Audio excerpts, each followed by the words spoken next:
Hey everybody, today I'm going to start replacing my boxwood hedge. It has boxwood blight, it's looking really rough, and it's not going to improve.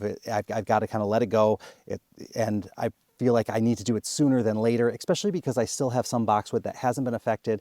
I talked to them at the nursery and they said as long as I keep spraying it with the I think it's a fungicide or whatever it is that I was used to spray it with, they should be fine, so because there's no indication of any kind of blight on those. And I was religious about spraying these until COVID came along, and then I wasn't over here enough, and so as soon as I stopped spraying, that's when the blight showed up. So it's kind of unfortunate, and I'm sad to see it go, but I'm really excited because while I was at the nursery, I did come home with euonymus, and it's a variegated leaf. I thought the variegated leaf would be a really nice change up, especially because I have the dark green in the laurels. Having kind of that bicolor leaf over here would be really nice. Also, last January, I bought a couple euonymus and just stuck them kind of in my little row in the back just to see how they do, and they did really well. They grew a lot just, in one season. So I feel really confident in how they're going to do over here. And euonymus is also a plant that I'm familiar with because it grows in Michigan as well. It's really winter hardy for the most part.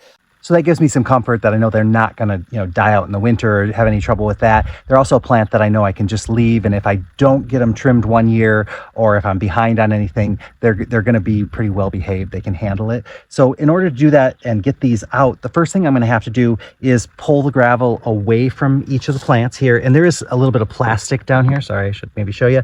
And then I'm going to shovel them out. I didn't want to start this project until I had the plants I was going to replace them with available, because what I want to do is once I dig the hole, I want to be able to put the new thing in right away, because if I wait too long after that, that hole can start to slump, or it can fill, or we can get rain, and it can be a mess. So I wanted to be able to do it kind of all in one fair swoop. So that's what I'm doing right now. I'll kind of take you through it. I'm going to get as far as I can today. We've got some visiting to do this afternoon, so I might not be able to enjoy this beautiful weather. It is fantastic, like beautiful blue sky, loving every minute of this. So I'm going to get as much done as I can, and whatever I don't get done today, got to just finish it tomorrow. So let's give this a go.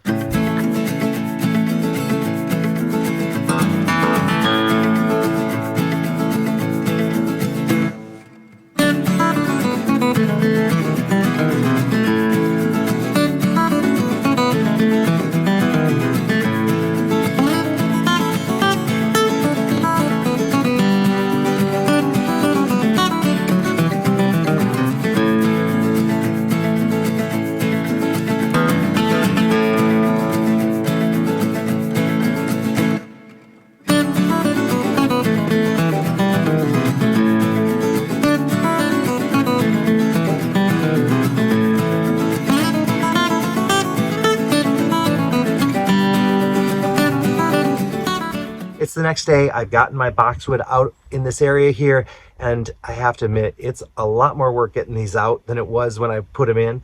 I know with the time-lapse video, it looks like I made easy work of it, but it was a bit of a struggle. They're really well rooted, and I tell you, my forearms just were burning because pulling them out like that. It was a good amount of work, but I'm glad it's done. We got this kind of trench in here. I'm ready to do some planting, but before I do that, I do want to talk a little bit about boxwood blight, because it is pretty serious.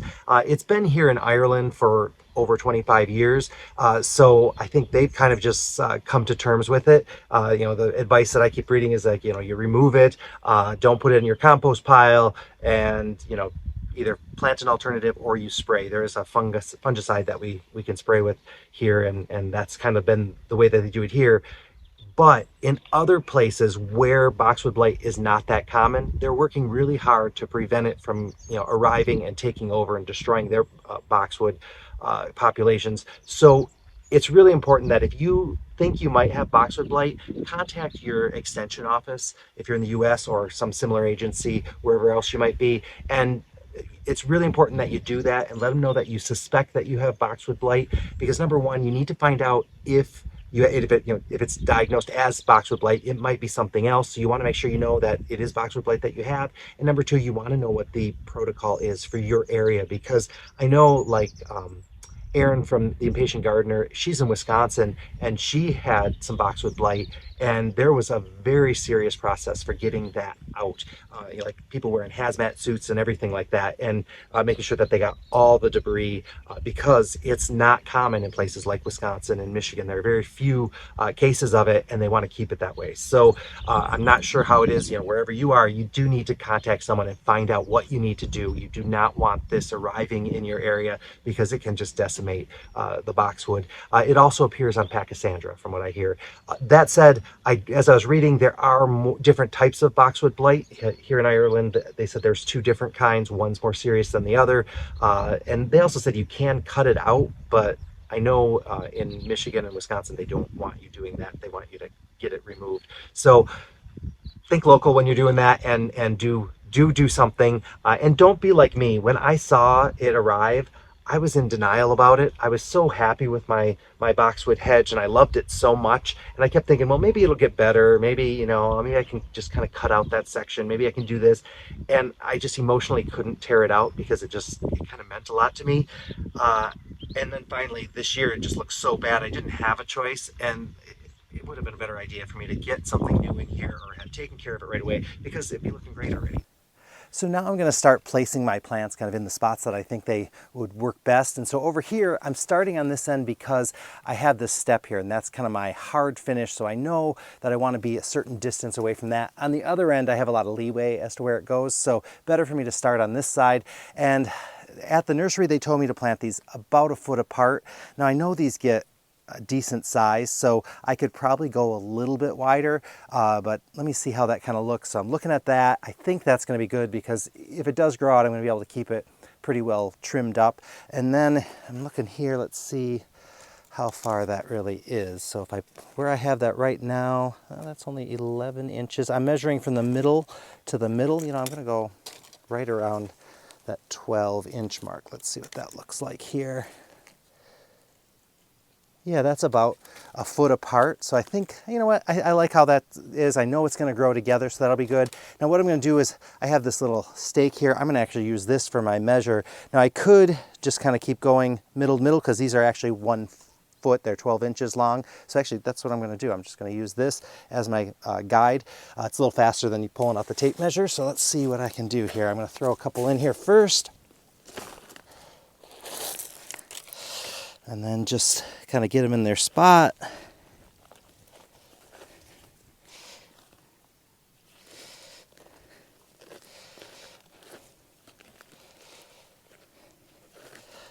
Okay, so I'm going to go through it and do all that. I am going to have to bring in some topsoil. I have some up on the hill, so I'll bring that in and fill it in between. And then because I have these kind of on a slope, I am going to have to bank it a little bit. And also I did go through with the shovel and dig it just a little bit deeper in some spots, because some of the boxwood, were a little lower, some are a little higher.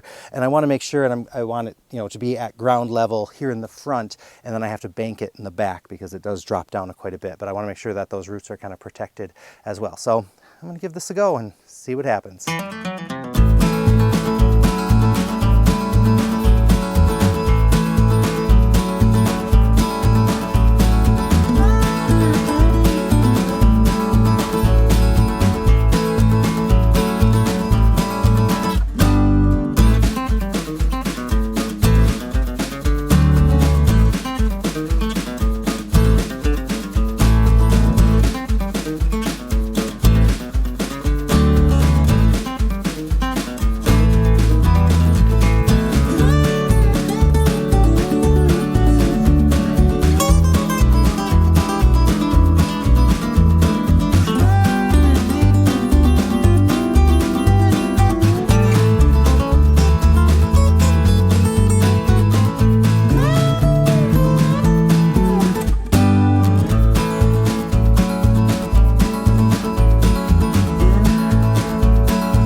hedges in, and I couldn't be happier. Now, when I put these in, I wanted to make sure that they're all upright, and when I plant shrubs, I try to make sure that they kind of look as if they had always been there. So I keep the kind of where the ground of the pot was, even with my level of soil. I don't do any kind of dropping it down or popping it up.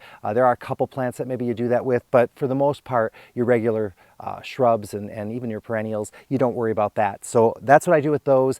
Then I did go through, I did my little backfill because I need to make sure that those roots were covered, because this is a little bit of a slope and I didn't want there to be, you know, a lot of exposure on those roots. It's important that they have good soil to grow into. Then I did have to go back in and push back the gravel.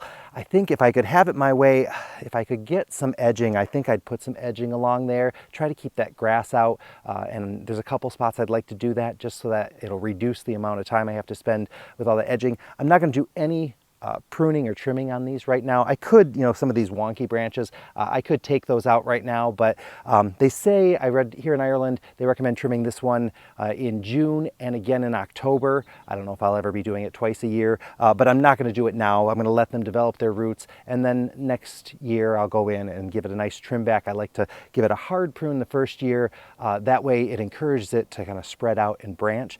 Try to keep them as well spaced as possible. The nice thing about hedging plants is that, you know, if you do kind of trim them back, they tend to stay nice and bushy and they fill in any gaps, and they're really forgiving that way. So this was, you know, a pretty big job. The takeout was the hardest. Putting them in wasn't too bad. The only hard thing I'd say was, like, I only had those 2 buckets to be able to carry things, and my soil is, let's see, right up there. So I had to keep going carrying it up and down that hill, which that was a bit of a pain, but hey, I managed, and hey, it all looks good, and it's going to look even better over the next couple of years. So I'm really sad that I lost my boxwood, but I think I'm going to be really happy with this euonymus. It's looking pretty darn good.